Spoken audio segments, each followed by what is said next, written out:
প্রবাস জীবন নিয়ে কিছু কথা আছে। আমরা প্রবাসে কেমন আছি, কি করছি,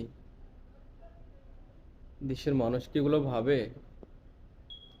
আমার মনে হয় অনেকে ভাবে না, আবার অনেকে ভাবে। আমরা যে বিভিন্ন জটিলতা থাকি, অনেকেরই আকামা নাই, অনেকেরই কাজ নাই। কপিল নিয়ে অনেক সমস্যা, যে পুরাতন সমস্যাগুলো হরুপ লাগিয়ে দেয় কিছু, বেশ কম হলে হরুপ লাগিয়ে দেয়, খরচ লাগিয়ে দেয়। অনেকে ছুটির কথা বলে আবার খরচ মেরে দেয়। প্রবাসে কি আমরা স্বস্তিতে আছি? আমরা স্বস্তিতে নাই, আমরা শান্তিতে নাই। আমাদের এক একজন প্রবাসীর এক একটা সমস্যা, এক একটা ঝামেলা। এই ঝামেলাগুলো মাথায় নিয়েই কিন্তু আমরা কর্ম করি।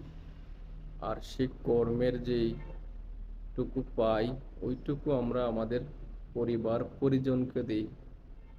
আমরা চাই তারা ভালো থাকুক, সুস্থ থাকুক। আমি একজনের কারণে যদি আমার ফ্যামিলির 8টা লোক ভালো থাকে, তাহলে আমাকে আমাকে কষ্ট করতে কোনো সমস্যা নেই, আমার কোনো বাধা নেই। আমার ছোট ভাই, আমার ছোট বোন, বড় ভাই, বড় বোন, বাবা মা, তারা যদি ভালো থাকে, তাহলে আমার একজনের কষ্ট মাথা পেতে নেই। কারণ আমি একার কষ্টে 8জন, 7জন, 6জন, 5জন সুখে থাকে। অবশ্যই তাদের কথা চিন্তা করে আমাকে বিভিন্ন যে এই কষ্টগুলো, সেই কষ্টগুলো আমরা আমরা হাসি মুখে সেটা মেনে নেই, ধৈর্য সহকারে।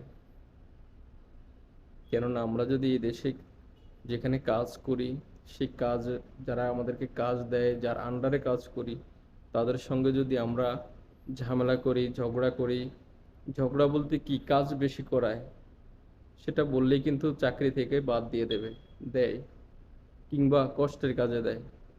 শুরু হয়ে যায় নানান কাহিনী। তো আমরা কাজ বেশি কিংবা বেতন কম, সবগুলোই আমরা মাথা পেতে নিই।